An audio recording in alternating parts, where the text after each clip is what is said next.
आफताब और श्रद्धा वाले केस में एक सवाल जो सबसे ज़्यादा उलझा हुआ था, अब उसके जवाब मिलने लगे हैं। और वो सवाल ये था कि आखिर ऐसी क्या वजह थी जो आफताब ने श्रद्धा को हमेशा के लिए अपने रास्ते से हटा दिया।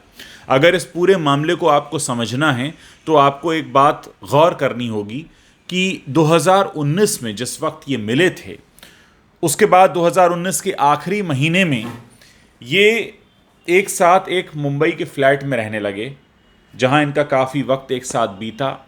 अभी कुछ महीने बीते ही थे कि लॉकडाउन शुरू हो गया। 2020 आ गया, मार्च का महीना। और इस लॉकडाउन के दौरान ही कई बार श्रद्धा और आफताब के बीच मारपीट हुई, झगड़ा हुआ, और वो झगड़ा बढ़ता जा रहा था। और इस बढ़ते हुए झगड़े के बीच कहीं ना कहीं श्रद्धा को ये लगने लगा था कि अब वो आफताब के साथ नहीं रह पाएगी।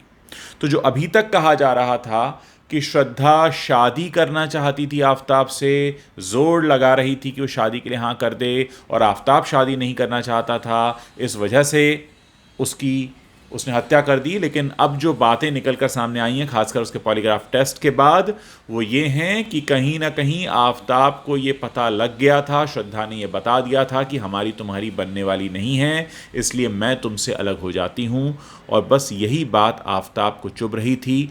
वो श्रद्धा के साथ रहना चाहता था, मनमानी करना चाहता था, शादी नहीं करना चाहता था, साथ ही वो उसे आज़ाद भी नहीं करना चाहता था। उसे ये कतई उम्मीद नहीं थी कि वो उसको छोड़कर जाए और कहीं और चैन से किसी और के साथ रहे।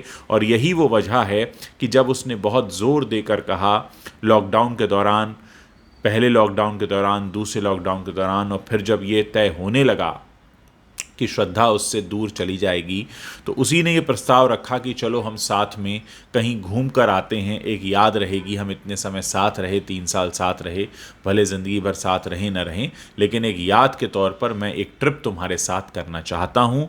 और इस ट्रिप के दौरान ही आफताब के शैतानी दिमाग में श्रद्धा को हमेशा के लिए रास्ते से हटाने का पूरा आइडिया काम कर रहा था। हिमाचल प्रदेश की ट्रिप के दौरान जो उसने मई 2022 में, इसी साल की, उस पूरे दौरान वो कोशिश करता रहा कि किसी तरह वो श्रद्धा को रास्ते से हटा दे, लेकिन वो ऐसा कर नहीं पाया। फिर उसे बद्री नाम का एक लड़का मिलता है जो दिल्ली के उस इलाके के बारे में बताता है, छतरपुर के बारे में, जहां उसे लगता है कि वो उस घटना को अंजाम दे सकता है। उसके बाद वो छतरपुर लेकर आता है श्रद्धा को, कुछ समय साथ रहने की बात करता है, एक नए घर को किराए पर लेता है, और नए घर को किराए पर लेने के तीसरे दिन ही वो श्रद्धा को हमेशा के लिए हटा देता है।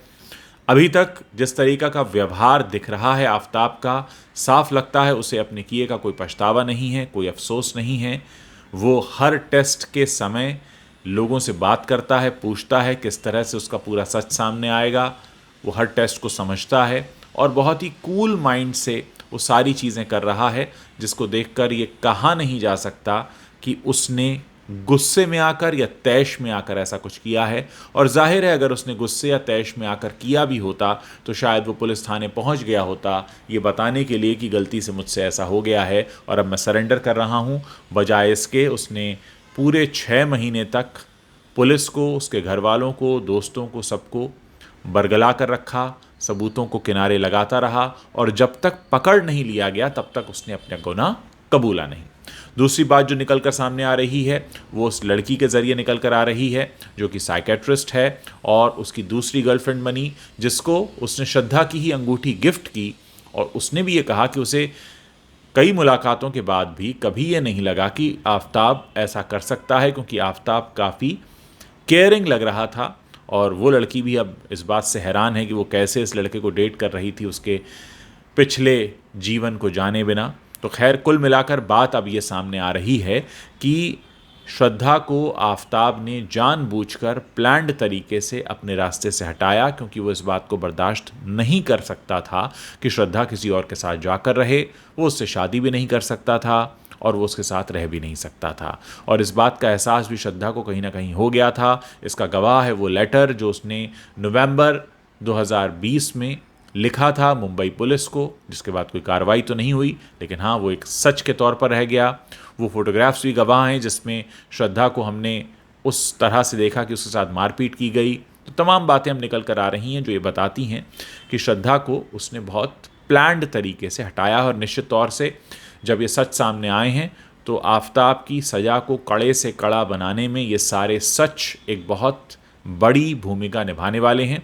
बहरहाल देखते हैं केस किस तरह से आगे बढ़ता है। कुल मिलाकर इतना साफ हो गया है कि आफताब ने किसी तैश में आकर या किसी गुस्से में आकर हत्या नहीं की, बल्कि वो बहुत पहले से ये प्लान कर रहा था।